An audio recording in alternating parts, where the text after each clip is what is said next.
एक बड़ी खबर की माफिया अतीक से जुड़ी ईडी की जांच में बड़ा खुलासा हुआ है। अतीक और बिल्डर्स का गठजोड़ था। अतीक को देते थे 20% कमीशन। कई बड़े बिल्डर अतीक को कमीशन देते थे। ईडी इस पूरे मामले में कार्रवाई के लिए तैयार है और बिल्डरों के बैंक खातों की भी पड़ताल होगी। और ये बहुत बड़ा खुलासा इसे माना जा रहा है क्योंकि अतीक को 20% तक कमीशन मिलता था। बिल्डरों से गठजोड़ था अतीक का।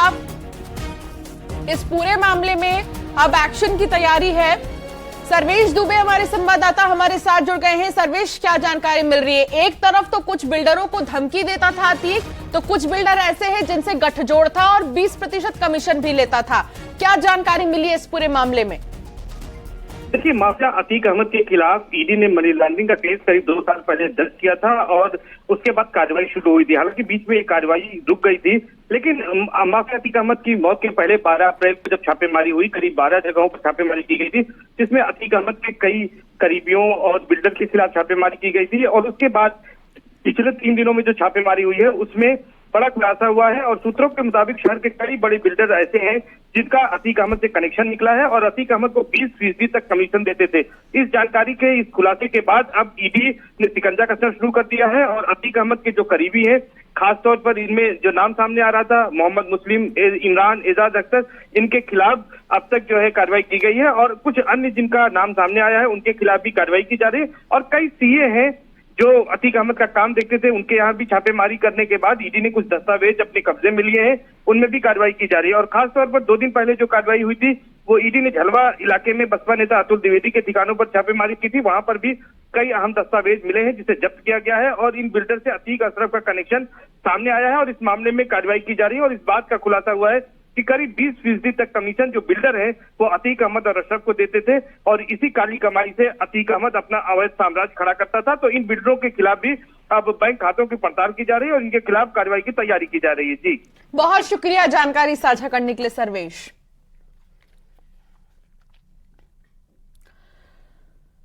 और प्रयागराज से ही एक बड़ी खबर आ रही है जहां विजय मिश्रा के भतीजे के खिलाफ मुकदमा दर्ज किया गया है। जान से मारने की धमकी देने का मुकदमा दर्ज किया गया है। मुकदमे की पैरवी करने पर धमकी देने का भी आरोप लगा है। सीसीटीवी फुटेज खंगालने में पुलिस जुटी हुई है। विजय मिश्रा के गैंग में शामिल है सतीश। तो इस पूरे मामले में हालांकि पुलिस जांच कर रही है, सीसीटीवी फुटेजेस भी खंगाल रही है पुलिस। विजय मिश्रा के गैंग में ही सतीश भी शामिल है। प्रयागराज से ये खबर मिल रही है और आपको बता दें इस पूरे मामले में पुलिस की भूमिका बेहद महत्वपूर्ण है। पुलिस इस पूरे मामले में जांच पड़ताल कर रही है।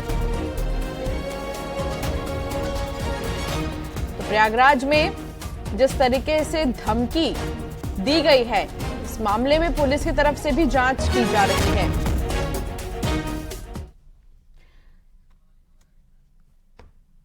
गाजियाबाद गेमिंग धर्मांतरण के मामले में आरोपी बद्दो की आज कोर्ट में पेशी होगी। मोबाइल और लैपटॉप खोलने के लिए अर्जी दी गई है। डाटा रिकवर के लिए भी मोबाइल फोन बेहद अहम है और लैपटॉप, दोनों से ही यह पता लगाने की कोशिश होगी कि आखिर बद्दो किसके संपर्क में रहता था, कहां से वो ट्रेनिंग लेता था, जो वो खुद नमाज पढ़ने के लिए बच्चों को उकसाता था, बच्चों को भड़काता था, वो खुद ही नमाज कम पढ़ता था जेल में भी। लेकिन इन सब के बीच बद्दो की भूमिका कितनी अहम हो जाती है, इस पूरे मामले में इस बात से अंदाजा लगाया जा सकता है कि वो गेमिंग एप्लीकेशन के जरिए खिलाड़ियों से, बच्चों से चैट करता था और उनको स्टेप वाइज चीजों को समझाता था और फिर उन्हें भड़काता भी था। न केवल उनका धर्म परिवर्तन और ब्रेन वॉश करता था, बल्कि उनको बहाने भी बताता था कि आखिर घर में क्या बहाना देकर बाहर निकलना है, मस्जिद तक अगर जाना है तो क्या कहकर जाना है, मस्जिद में किस तरीके से नमाज पढ़ना है और जो इस्लाम धर्म में उसकी रीति रिवाज क्या है, ये तक वो बताया करता था। और ऐसे में उसका मोबाइल फोन और लैपटॉप बेहद अहम है।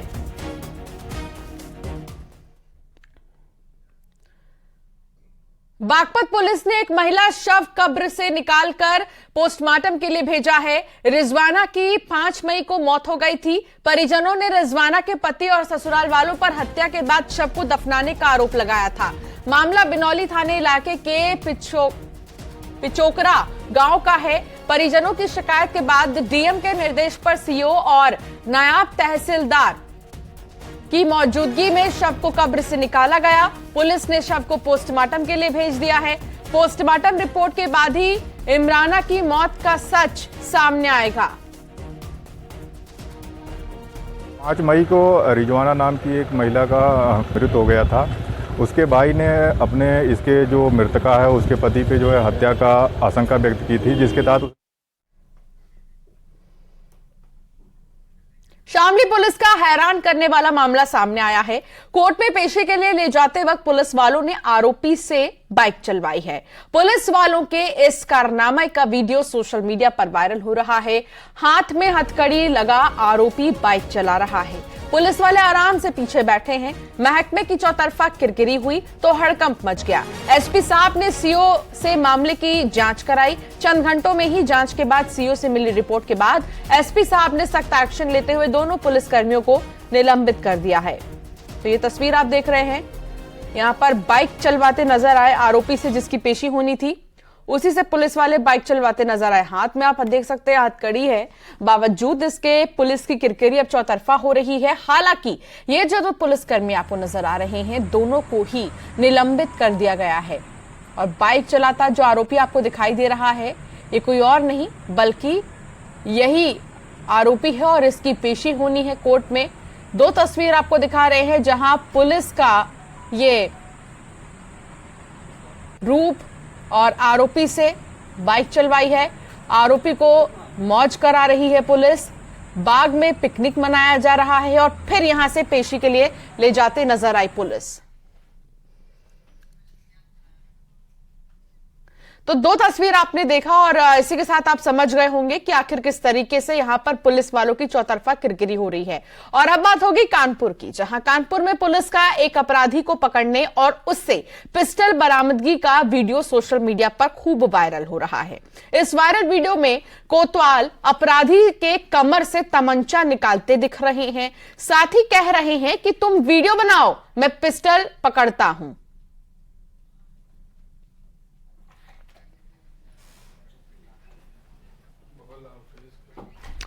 तो इस तरह के कई सारे वीडियो सामने आ रहे हैं, आपको दिखाएंगे। लेकिन उससे पहले एक और अहम खबर आ रही है शाहजहांपुर से, जहां एक टीचर ने गाय के गोबर से ज्वेलरी, नेम प्लेट और हवन सामग्री बनाई है।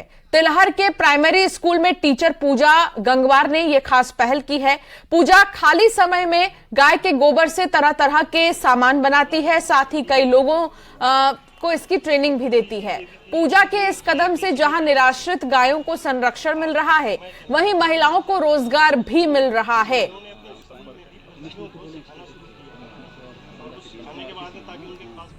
भी ले रहे हैं और जो आपका स्वरोजगार कार्यक्रम है जिले स्तर पर सेल्फ हेल्प ग्रुप के माध्यम से उसको बढ़ाने का काम कर रहे हैं। सबसे पहले सेल्फ हेल्प ग्रुप के द्वारा ही इसको बनाया गया था, जिसमें माननीय मुख्य सचिव महोदय आए थे, उन्होंने इसकी प्रशंसा की थी।